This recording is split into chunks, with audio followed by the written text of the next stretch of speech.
Well, good afternoon, everybody, and welcome back to Robmotive JT.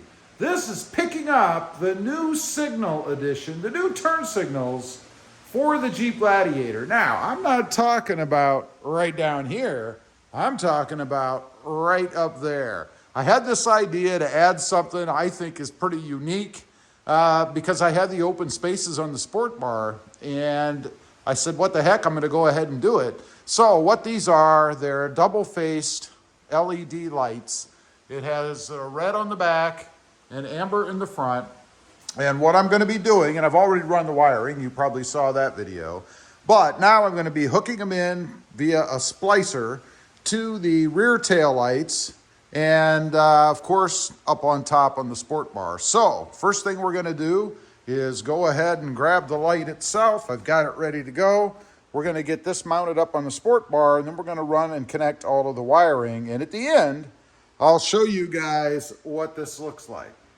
Okay, first up, we need to go ahead and mount the light. This is pretty simple. I'm mounting it here in the very edge of the bracket that has the slots left over.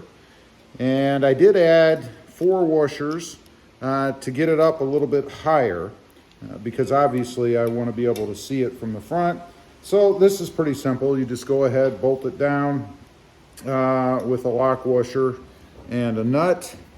So go ahead and do that. I'm only going to hand tighten it because I'm not sure which side of the light is facing which way. Again, I have amber in the what will be the front and red in the back. So until I fire it up, I won't know if my guess was right, I guess, and I actually run it the right way. So go ahead and tighten the bolt, or the nut in this case, down temporarily. And hopefully it is the right way, so I can just leave it the way I'll have it. All right, we've got that mounted. Next up is to go ahead and connect the wiring. One thing I want to note, in the directions, it had said that white was power and black was ground. It's actually the other way around. White is ground and black is power. So I want to make sure I hook it up the right way. With my wiring, blue is going to be black and white will be white, so it'll be pretty easy to know. So I'm going to go ahead and connect the wiring up here, and then we're going to tap in, and I'll show you that in the back. Got the wiring all connected up here. As you can see, I did put some tape over it, and I will be putting it inside some wire loom. Comes down here, and then it runs right inside the cap here. As you can see, it's hanging out, but I'll secure that later. And then there's a little slit right back here that the wire fits through, so it can all be right behind the, or right on top of the track. Now, as far as connecting it up back here, for me, the black, which is blue, is going to be power, and the white is ground. I'm going to ground it right here with a nut that I found, and I don't know the size. I just had it laying around, but it fits right here. So I'm going to put an end on this, and I'm going to stick it on there for ground. As far as power, right here, of course, is the connector for the tail lights, and there are numerous wires you can see. So the way I figured this out, and if you don't have one of these, you need to get one, is I used one of these little cheapo testers. You can get them at any auto parts store. This one happened to come from O'Reilly's. But what you do is you just put it on the ground, and then you touch with the point here. You can even pierce the wires if you want, but there's really no reason to in this application. So I just touched the little prongs in here, which would connect up to the other end, until I got one that blinked like a tail light, or was the turn signal rather, and that happens to be yellow on this side. It's actually, I believe it was green on the other side. It's yellow over here. So I'm going to use one of these little splice things. What you do is you slide the yellow wire, in this case, in this side, and then you stick your other wire in that side and push this metal piece down, and what it will do is slit the insulation on the wires and provide a connection.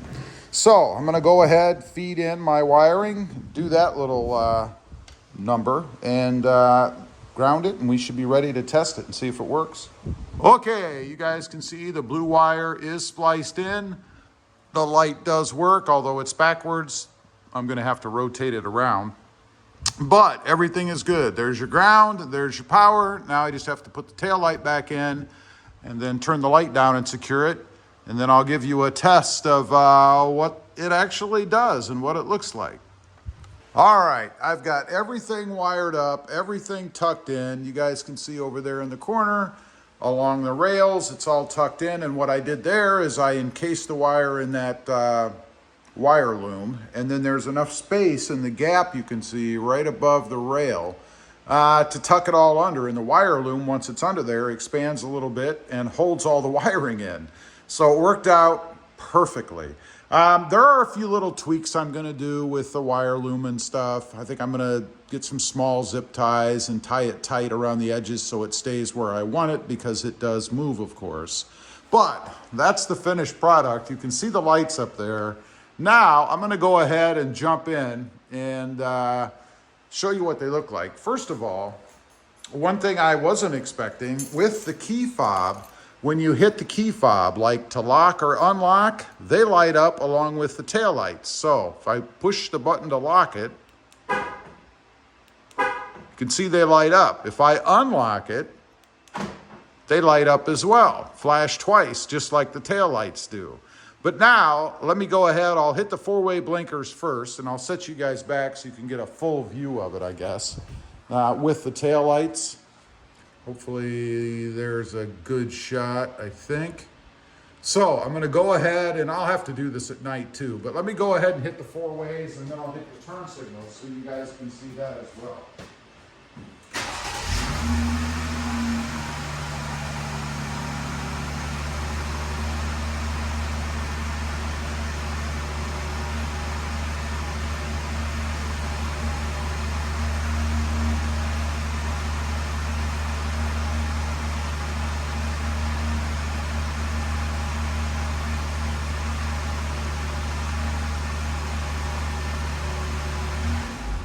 All right, there you have it.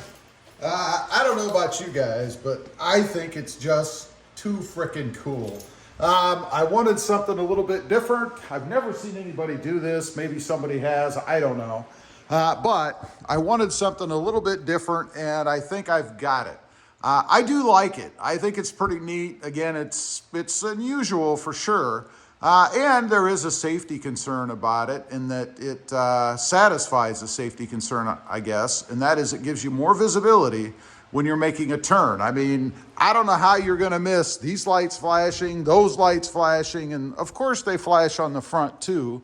Same way with ambers up here, but you're not going to miss it. When I activate these things, you're going to see them, particularly at night. It's going to be beaming what I'm doing at night with those things flashing. Anyway, leave a comment. Let me know what you think. Am I nuts? Yeah, maybe. It's really just something fun to do. I thought it'd be kind of cool, and I like the looks of it. And it's even more functional than I thought with the key fob and locking and unlocking. Let me know what you think.